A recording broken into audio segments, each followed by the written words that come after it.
Salut tout le monde, alors aujourd'hui on se retrouve pour une courte vidéo sur le Bitcoin et puis ensuite on ira voir X, qu'est-ce qu'il est en train de nous faire. Je pense qu'il y a moyen de gratter pas mal de pourcentage là, donc je voulais vous montrer ça. Donc sur le Bitcoin, qu'est-ce qu'il est en train de nous faire? Il nous a cassé notre triangle descendant, donc celui-là d'ailleurs on va le supprimer, on est parti à la hausse et donc là on est en train de taper contre la moyenne mobile en 1 heure, la moyenne mobile 200 période en 1 heure, on est en train de taper dessus là, vous voyez on s'est fait rejeter. Donc pour moi, c'est pas le top encore. Pourquoi ça? Donc aujourd'hui, j'ai dit qu'on allait faire un petit peu de vague d'Elliott. Donc on va prendre vague d'Elliott. Donc ici, on a notre racine, sommet de 1. Ici, notre 1, racine 0. 1, 2, 3, 4 et 5. Donc comme ça, on essaiera de peaufiner notre point d'entrée pour notre short. Donc on va supprimer ce Fibo. Donc notre 2 est venu rechercher, juste pour que ça soit clair pour tout le monde, on est venu rechercher une 2 assez forte. On a même cassé les 78,6. Donc une 3, en général, on prend notre Fibo d'extension, on vient sur la racine, on vient sur notre sommet de 1 et on va sur notre bas de 2. Donc en général, on reviendrait ici, où je l'ai passé pile poil, ici au 9300. Ça c'est en général une 3. Ça revient ici par exemple. Ça, j'avais déjà indiqué dans ce rectangle rouge ici une zone de short. Donc si on arrive ici, ça ne sera pas encore le top. Donc on va devoir, on va rebondir ici. On aura un petit retracement de cette vague. Donc comment on calcule ce retracement? On vient sur notre sommet de 3 qu'on a calculé. C'est de la totale prédiction. Donc on va sur notre sommet de 3, on va sur notre bas de 2. Et étant donné qu'on a fait une 2 super forte, on va faire une 4 plus faible. Donc on reviendrait ici. Pour ensuite, après pumper en 5, donc pumper en 5, on prendrait notre fibre d'extension, on partirait de la racine, on va à notre sommet de 1 et on va au bas de 4. Donc la 5, c'est soit les 100 ici, donc d'ailleurs je vais déplacer ce rectangle donc, parce que ça sera ici au 100, celui-là je vais toujours le laisser comme ça on aura toujours notre sommet de 3, donc ici les 5 on est au 9550 et on a aussi cet endroit ici en haut qui est ici les 1,618 de Fibonacci d'extension, donc on pourrait clairement revenir ici en haut. Et donc, personnellement, qu'est-ce que je privilégie? Je privilégie cette target. Pourquoi? Alors, pourquoi je privilégie cette target? Premièrement, on irait retester cette trendline ici en haut. De plus, si on va sur le Bitcoin, le CME, qu'est-ce qu'on a ici en haut? Si on veut passer en quart d'heure, nous avons un gap. Voilà, ici on a un petit gap au 9780 et si on va sur le Bitcoin, j'ai indiqué combien avec ma 5, juste pour voir si c'est plus ou moins cohérent. 9000, donc ouais voilà, ça joue pile poil, donc pourquoi pas revenir fermer ce gap ici en quart d'heure et redescendre. C'est pas parce qu'un gap est en quart d'heure qu'il est moins pertinent qu'un gap en 4 heures. Donc voilà, pourquoi pas revenir ici.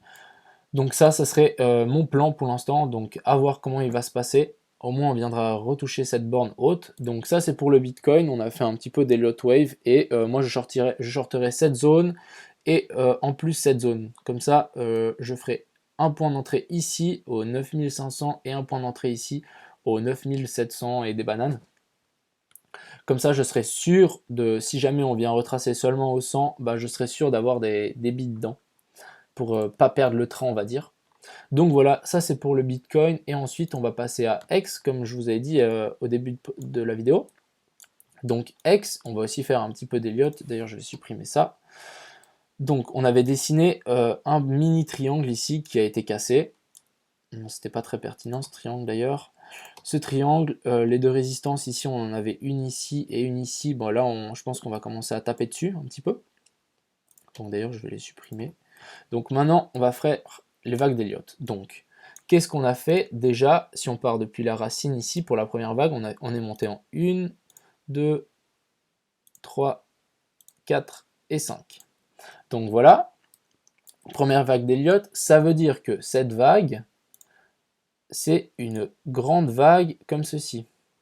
Tac, tac, une 3, une 4 et une 5 bien plus haut. Donc voilà, donc maintenant on va voir si la 2 elle est pertinente. On prend notre fibo, hop, on vient à la racine, on monte sur le sommet de la 1 et on est venu, mais pile, oups, si je prends le fibo, tac, je le mets au centre, voilà, on est revenu pile entre les 38,2 et les 0,5, plus que presque sur les 0,5, donc c'est une super target de 2, les deux ont, il me semble, 67% ou 73, il me semble, de finir dans ici le rectangle vert, dans cette zone entre les 38,2 et les 0,5, donc on l'a fait, on a été pile précis, etc.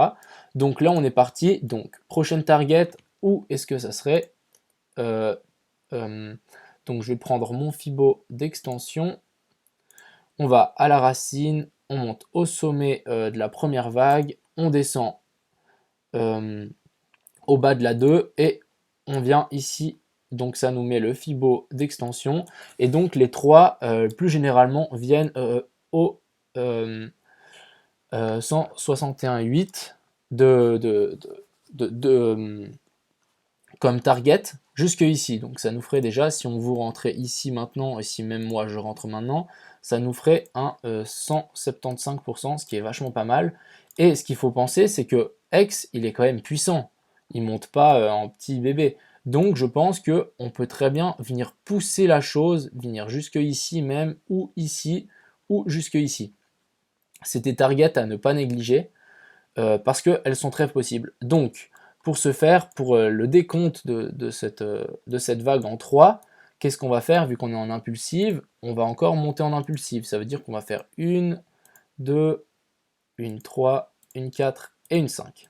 Donc voilà, on pourra décompter ça facilement, comme ce qu'on a fait ici. Comme ça, on regardera si notre point 5 corrèle avec la grande figure qui est en train de se dessiner. Pour ensuite trouver un bas de 4 et un sommet de 5. Pour ensuite faire une grande correction. Et là, je vendrai mes X, à mon avis. Donc voilà. Donc ça, c'était pour X. Je vais quand même mettre juste un petit rectangle ici, comme ça, on sait que ici, c'est une target de 3. Donc d'ailleurs, ça, je vais supprimer pour l'instant, on n'y est pas. Donc moi, je pense que je vais re-rentrer sur X. Il suffit qu'on vienne juste taper ici dans la résistance, que j'avais dessinée avant d'ailleurs. Je vais la remettre.